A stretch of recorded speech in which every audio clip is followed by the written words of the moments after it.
Have you ever wanted to write a book, illustrate a book?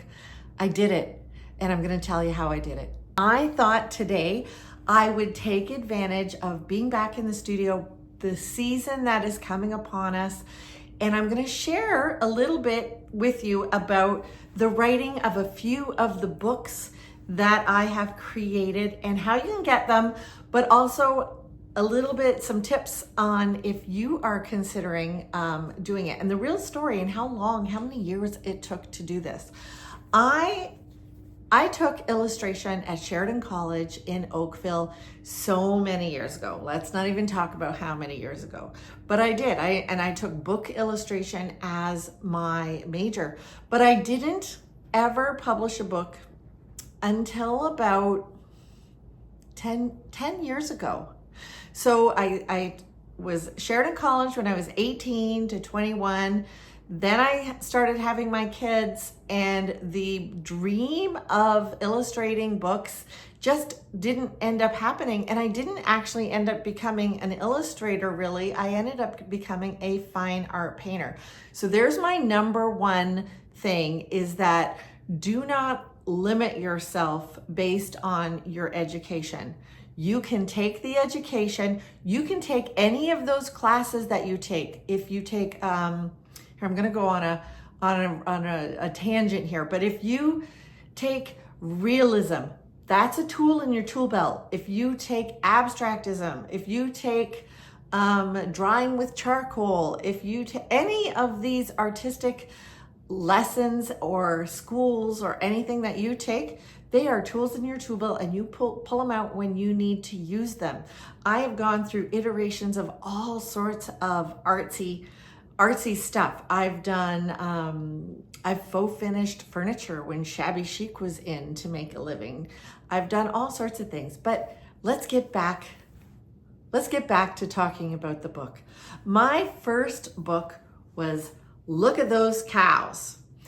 And this was such a fun book. Let me tell you about it. My daughter, we lived in the country, and Look at Those Cows was something that my daughter Rachel exclaimed every time we drove by a certain farmer's field, which was really fun.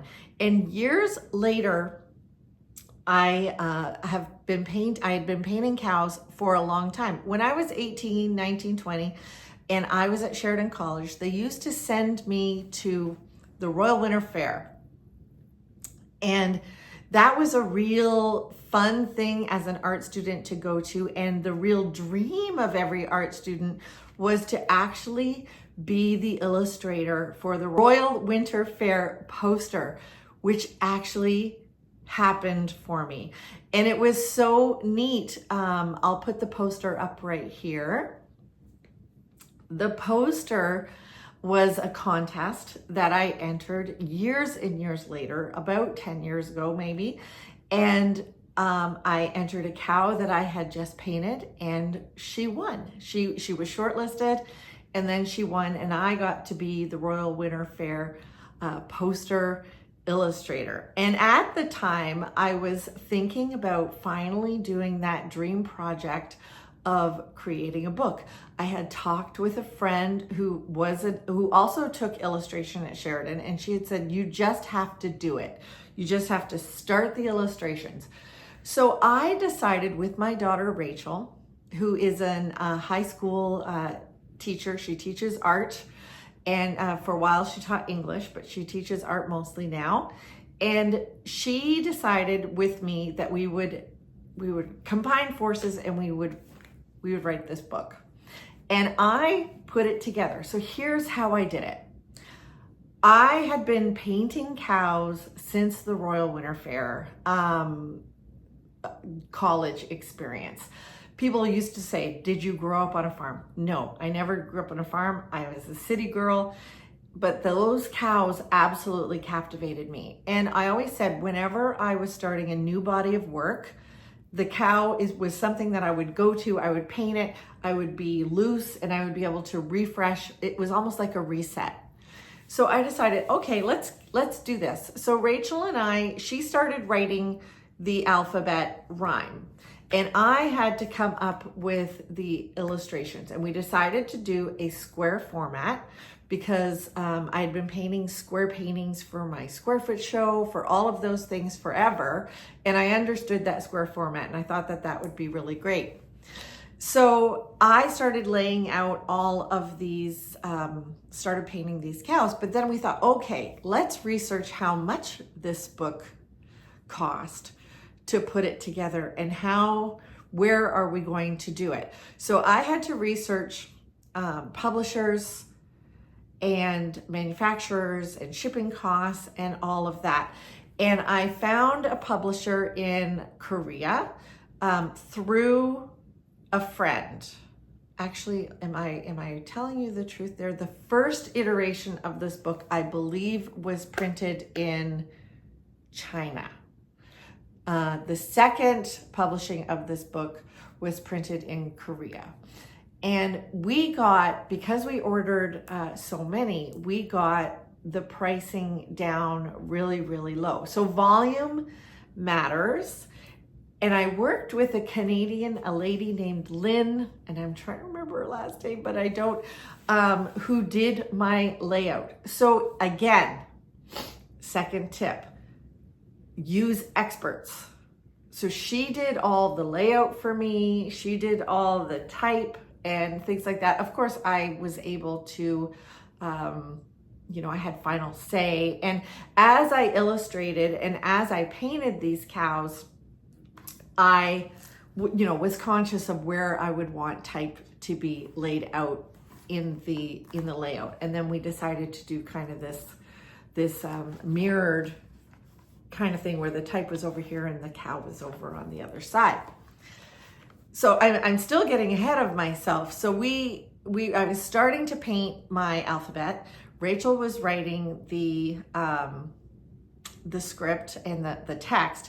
And I decided to reach out. And here's another tip: ask.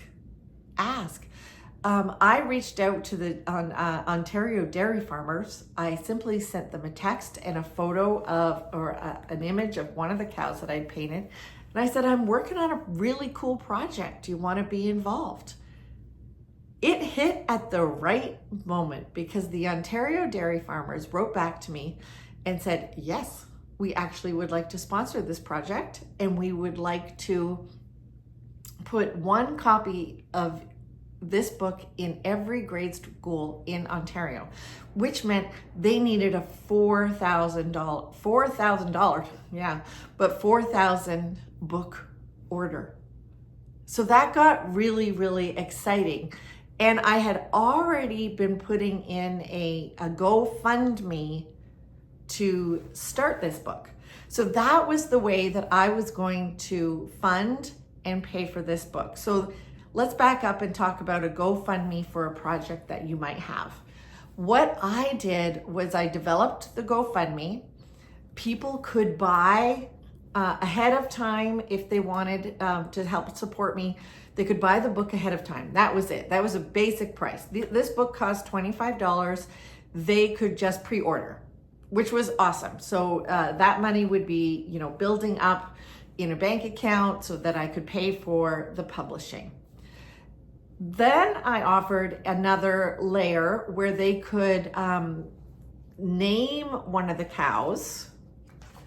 They could name one of the cows after themselves or a grandchild or a child. And that was a certain level as well. So maybe that, I can't remember exactly. It was a long time ago, guys, but let's say it was $100 to name a cow. So to name a cow, they could do that. Or for the ultimate, they could name a cow and own the original painting.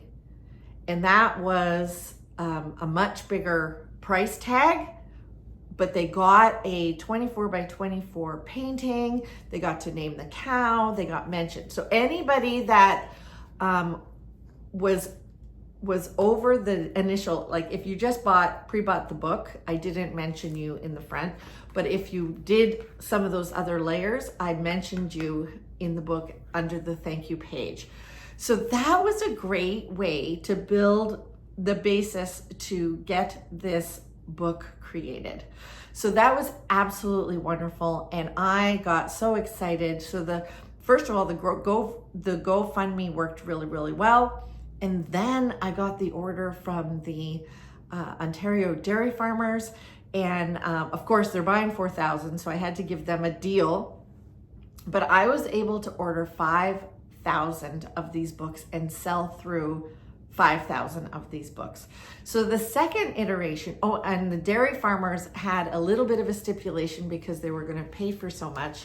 I needed to all I needed to do was to identify and put in the different dairy cows. And all I would put in is just a little bit of an identification. This is a Jersey cow. This is, whatever. And it was so fun to do that. The second iteration is when I had sold out of all of those and I wanted to do this again. This time it wasn't being sponsored by the dairy farmer, so I didn't need to put in all the dairy farm stuff. And I could just put in the cows. So that is what this one is. And this was also, it's just a love project. So we got this printed in Korea the second time with the help of a friend who really loved the project, and he was a big help in getting this together and getting it shipped and back into Canada. So that is Look at Those Cows, and stay tuned to the end because I'm going to read you the book. All right. The second book that I did was called There Was a Thing Inside My Shoe. So I didn't do a GoFundMe for this one or anything. By this time, I had a little bit more experience. We also worked on this one with the Korean printer, which was absolutely wonderful. So I already had my contacts.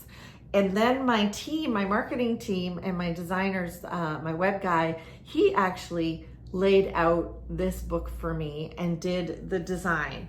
And again, this is a book written by my daughter, and it was a story that I wanted to illustrate for over 20 years.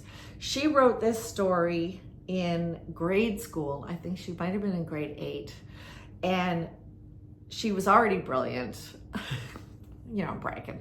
She was already brilliant, and she wrote this story, and for 20 years I had to think of what in the world was this thing that was inside her shoe.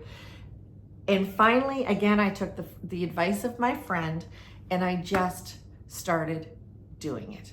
So sometimes I understand that it takes, when you're working on a project that you don't know if it's going to sell or anything, it's hard as a professional artist to take the time to work on this project. But I decided that was 1 year, that was going to be my goal, that I was going to illustrate it and I was going to get that done. And I decided if you don't make goals and stretch yourself, you're never going to get anything done. So that's what I did.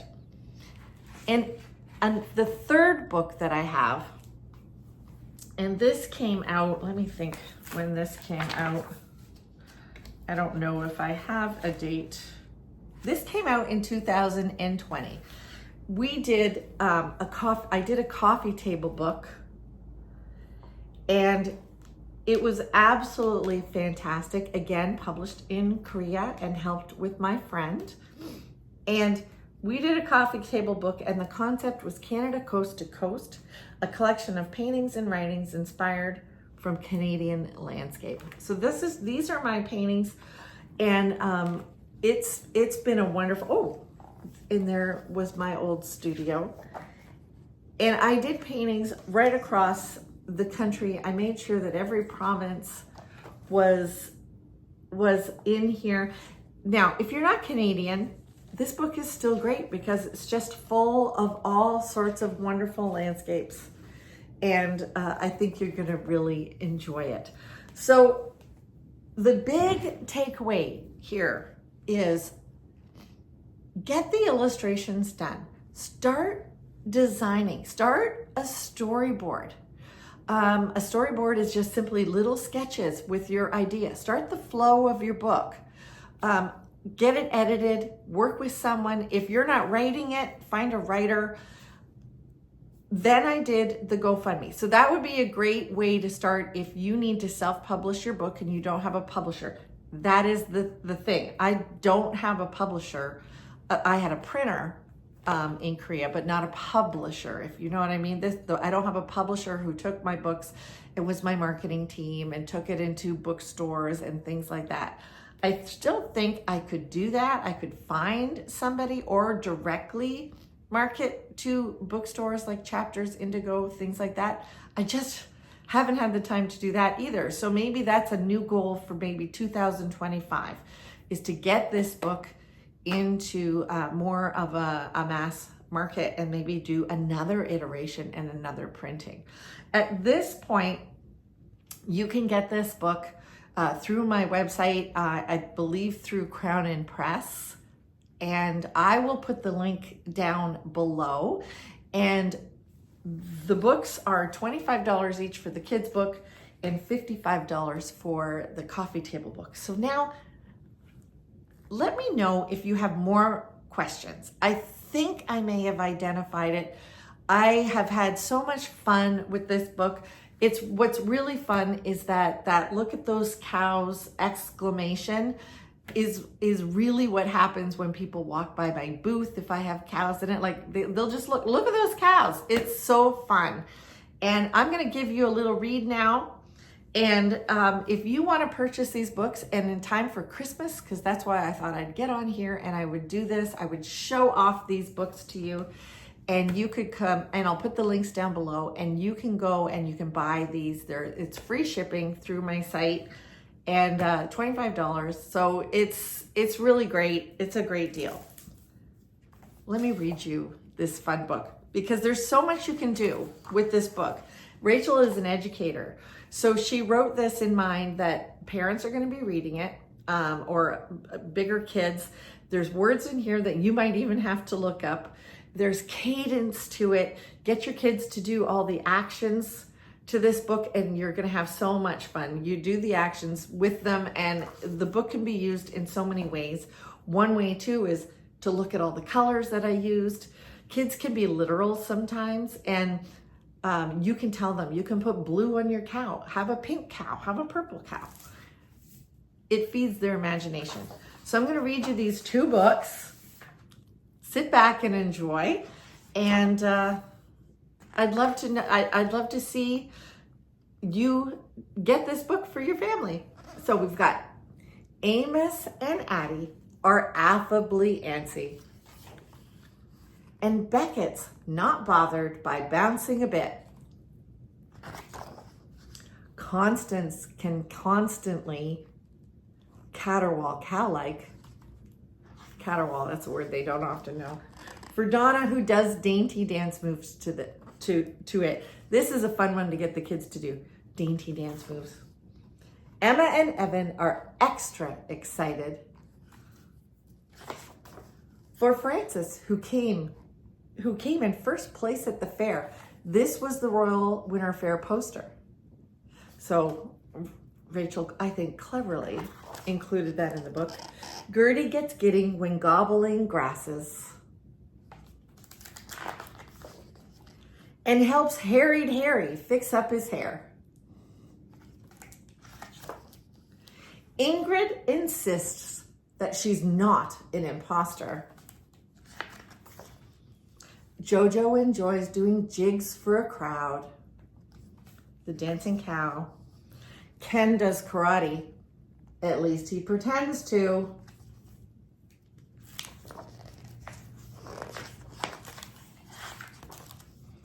And London's illusions are laughably loud. Mandy helps Michelle make more macaroni. For Nancy, who needs to nosh noodles at noon. Opal is often an overreactor. And Peyton and Polly jump over the moon.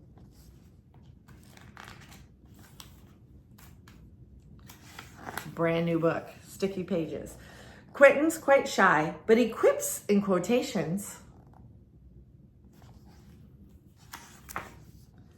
Rudely reminding Renee when she's wrong. Renee is not appreciative.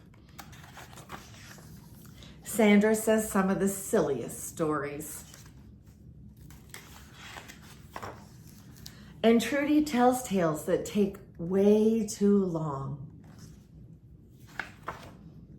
Uma is quite understandably unctuous. I had to look that one up. And Wanda can't help but to wonder what happened to Xander, whose xylophone's missing a few. Isn't Xander fun?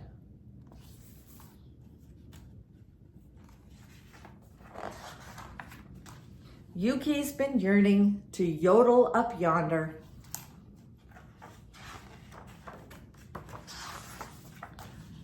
And zany old Zachary zooms to his bows. The barn full of cattle all clamor to join him because this is the end of Look at Those Cows. Fun, hey? So this is the reading of There Was a Thing Inside My Shoe. Rachel Cuthill is my daughter, and she illustrated this she wrote this in grade 8, and I illustrated this about, let's see, 2020 again. So all of these books were in 2020. There was a thing inside my shoe. And this is my friend's dog named Whoopi. So Whoopi shows up in the book. There was a thing inside my shoe. I don't know where it's from. It's purple and jagged and smells like glue and sounds like a beating drum. This is actually Rachel as a youth. It wouldn't come out till one day I said, "Oh, thing, there's a what outside?" It's gobbling down some jelly and bread and floating around on the tide.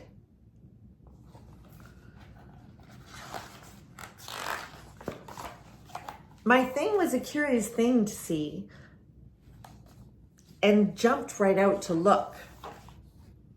But the what I had described with glee was a drawing in my book. The thing didn't know it and jumped for joy and wiggled and jiggled all day. Then up from the page jumped the decoy, and the thing in the what ran away.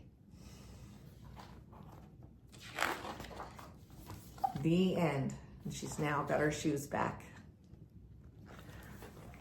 I thought that was, when she wrote that, I thought that was so clever. I figure it's another epic kind of rhyming story.